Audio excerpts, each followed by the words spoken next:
My fellow Illuminaries, welcome back to the channel. My name is Gabe. It's good to see you guys, and this is me doing my very first boss fight in Elden Ring Night Rain on the end of night 1. And I have to say just a few things if you want to be playing this game. One, if you're playing like a full session, it's gonna be like an hour. It's not like a Marvel Rivals match or a Fortnite match where you can get eliminated fairly quickly and you'll be totally fine. No sir, there is some Elden Ring elements in here, so if you were bad at that game, you're probably gonna be bad at this one, but there are some cool skills to help you out, especially on these fights, and these are the reasons why I saved them on the hour-long gameplay that I had, is because they literally are like the longest like parts of the game basically. So those boss fights, so of like the 48-minute gameplay I had, this is like the 16, this is a 16-minute video, and these are just the boss fights. So that's like half the time of you playing. So yeah, the open world map is important. You kind of want to plus all your weapons, or at least get them to purple, I think, to at least get some good strength going. Oh my god. Make sure you I wouldn't fight the little red volcano dudes, not volcano manor, but the you know, the rolling flamethrowers. I wouldn't fight those. It's a waste of time to me. Some fights are just a waste of time to me. For the reward you get, and you'll get, like, as you get, I'm just using that as an example because that would be one of the things you would kind of figure out with this game slowly but surely. Your play style, if you probably have one already, if you're an Elden Ring fan. If you're just trying to get into this with some friends, I would pick an archer. You can see everything from a distance, or a mage, or the summoner. You can see everything from a range, and it's a little easier to deal with than dealing with this person's all up in your grill. The characters feel different. Like, I kind of like how one character, the one who uses the pocket watch to like pull more damage off, is so much faster than the other characters. It makes her feel very unique, like she's from a different game entirely, and that's pretty cool. Yeah, I'm using Iron Eye in this. I used Iron Eye a lot today. I used like all the characters though, and I have to say, they all bring a little something different. I love that they all have their own scaling too. I do find it interesting that the Barbarian is the one to have Earth style spells. That's a little interesting to me, but hey, it's a choice, so good to go. For the first boss, for like the first boss in the first night, I would really cross your fingers you don't get the dude with the Jedi sword. Who he's a little tougher than the baby Yoda here and and his queen. And yeah, that little dude is Yoda, like for real. Like he is a Jedi. Oh yeah, I don't even know how we beat him. And after each boss fight, you can pick your own reward. Some of these won't even apply if you've got like a very stringent type of build, like you want to go for this. A lot of these things won't apply. You know, it is a roguelike and it is random, so I wouldn't really bank on you having these things going into every match. That's when we go into day 2, and don't worry, we'll be editing right to the boss fight right now. And look at this, 2 tree sentinels. These things rocked me in the base game. Look at me pull out the big bow. These things rocked me in the base game. Here they are doing their thing once again. I would do a little split up strategy on this, and while, you know, have someone kind of take care of the tree sentinel while you and the other guy kind of gang up on one. We didn't do it this time, but I find it's easier just to gang up on one, get them off, get like the extra damage off the board. Personally, it's a lot on my hands too, and it's playing this play style. I wouldn't do what I'm doing. You know, just shooting the bow like this, playing it like it's a MMO. I would pick up a weapon and try to do something with it. If you're playing with people, well, I guess you have to. You can revive them by attacking them, and the archer's pretty good with that. The mage is actually pretty cool. They can revive people just with their ultimate, which is awesome. Very awesome class. Both of them, the mage and the revenant. The summoner did when we actually won. One of my friends was the summoner, and I love that they all have names. By the way, all the summons, very cool, super cool. And here I am. I'm just playing possum for my two teammates to try to handle what they got going on. I don't suggest this one bit, but if you have to, it is the best way just to kite them around and you hit the shield for, just to keep the aggro on them, because it did feel like there's some aggro there. Now I had the little modifier where every time I walked, Starfall comes crashing down.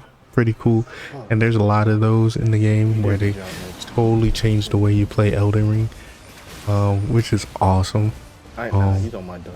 So yeah, if you're looking for a little speed run action in your regular Elden Ring game, also a very good game. And this is a good example of me reviving my friend using the arrows from long distance.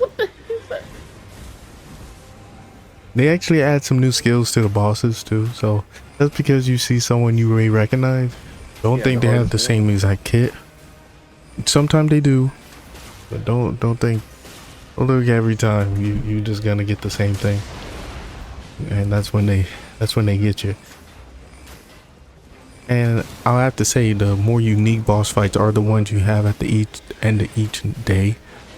No, day 1, day 2, day 3. At the third day. That's 2 that already. Those are the remembrance bosses of this game. The Night Lords. I know they're great. The one we fight just totally credence. Our first time playing it, and yeah, I don't. If you value your hands, I don't suggest kiting and playing this like it's Marvel Rivals. I don't suggest that either. Using the shield's pretty good. Warming stones are good. They heal you, especially with the aggro mechanics of the game. There's 3 of you guys, so most of the time there's gonna be some downtime for somebody to maybe cool their hands off from the sweat, or get a little warming stone action down. Be encouraging, like it's a hard game. That's just me. And a lot of people are indecisive, especially when things go wrong. They put all their onus on them and the mistakes they make, which is what most people tell you to do in these games. Like, man, look at that! I totally just ran in there and just sold. But I think it's better to just have another play mentality, another day, another play with Elden Ring and the runs. Because they're not gonna be. We had one run where it was just like a disaster, and my friend tried to get off. I said, "Hey, if you're getting off for real life reasons, I get that. But if you're getting off because you're frustrated, give me one more chance." And he did, and we didn't win it that time, but we won it the one after. Because sometimes you just need to. This stuff will frustrate you. Sometimes you need to reset and like give it another go. Like, definitely. This boss is tanky, bro.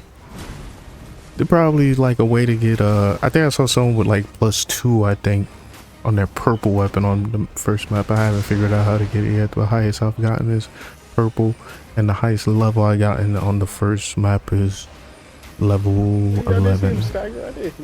So I haven't figured out how to get a higher level yet. Another thing I wouldn't do is definitely not going into random places. like exploring like you do in regular Elden Ring. It really is a time management game, so you gotta play it differently. If you're not really into playing your favorite game differently, you know, don't worry about it. I see it as a mod almost, you know, like this whole thing is like a modded Elden Ring that you can enjoy. One where archery isn't completely trash. It's actually a thing you can do. Oh, that's cool. You know, a more succinct classes that make sense. You did the Lord's work, my boy. You did it. Yeah. Love these guys, man. What a great second run this was. Brendan a random. Second? That's just scrapping it out. When we get to the desert, I'm like, what is this, dude? This three-headed wolf comes out of nowhere. I'm like, dude, there's just no way.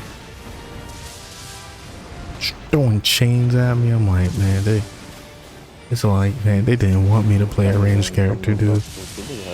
And yeah, there are anti-range tactics. Like sometimes the game glitches out. Sometimes I remember, especially I'm staying right here on the uneven dune. On this boss you're watching right now, and me being a ranged character, he was standing around not knowing what to do when I shot the arrows at him sometimes. I try to dodge. The bosses are especially tanky. Yeah, if y'all got some, y'all got some other way to, something I'm missing, please put it down in the comments. But yeah, they're super tanky, dude. They're tough. And this was just the first guy. But it's nice to have teammates. So it brings that co-op-y feel that you would have in the regular Elden Ring and Night Rain. Guys, this is when I sold. And now I'm gonna get my old every time you die, you see I got one ring. It's a little easier to get me up this time. But if you see me when I die again, I would have a second ring. So it'll take a little longer for my teammates to get me back up. And so the more you meet your end, the harder it is for your teammates to actually pull you back up. So yeah, be careful with that too. The netcode was nice. I didn't really feel a lag or anything. I didn't do too much. It was nice. Felt really smooth. The gaming experience was very smooth, and I have to point that out because, man, sometimes these games, as you can see, my friend over there, my brother, down on the ground. I hit him with the arrows, get him back up. Man, we ain't doing no damage, huh? Even when we won, we wasn't doing that much. So, and I had purple weapon. This horn bow is awesome. Finding it, getting it the black bow on purple. You can actually dual wield the bows. And you can switch between them. So if you have two different affinities that you want to go for, that's pretty cool. Because in this one I have one magic and one physical. And then there's a stone that can say you can put blood effects on your weapon, your starting weapon, so you can keep that one, keep it as a switch over. I die again, and as you can see, I have 2 bars. Makes me even harder to get up, and they gotta do even more damage to me, which in this game is a death sentence. Unless that person is super duper great at dodging, especially with this boss that has like a flamethrower attack. It is telegraphed, but I mean, especially when it's split into 3, you're not really looking at all of them all the time, so your peripherals may be a little off. Not here. I just sold because I didn't know all of the boss's mechanics at this point in time. But you know, the more you play them, the more you more runs you do and get to this point, which is not too hard to get to this point. I think the Briar boss and would be the hardest. And also and the tree sentinels, but also you don't lose when you die in the He overworld. almost got you up, bro. So He was so close. you can Oh, we're halfway. you can keep continuing even though you might No, have we sold in know that. That's overworld. it, bro. But your level would be Right pretty over. low and you might Good job, man. you might not have such a great time. But anyway, we lose. It shows you Man, that like was the a kind of the 48 minute map game, and how bro. we explored it and some of the places we went to and where the battles we took, so you can kind of like change up how you want to approach it next time, because I'm pretty sure it doesn't switch from map game to game with the maps, so you can definitely try to do it better next time you're out there. Yeah, you pick it up, you get better, you get better stuff. It is a roguelite, so you know you get some cool secret goodies as well. And yeah, I think it's all around a great game. I don't really have a review on it yet, but for so far, first impressions, little tips and tricks, it's a good first impression. And that's all there is to it. Anyway, y'all stay lit, my good fellows, ladies and gentlemen of the court. Y'all be easy.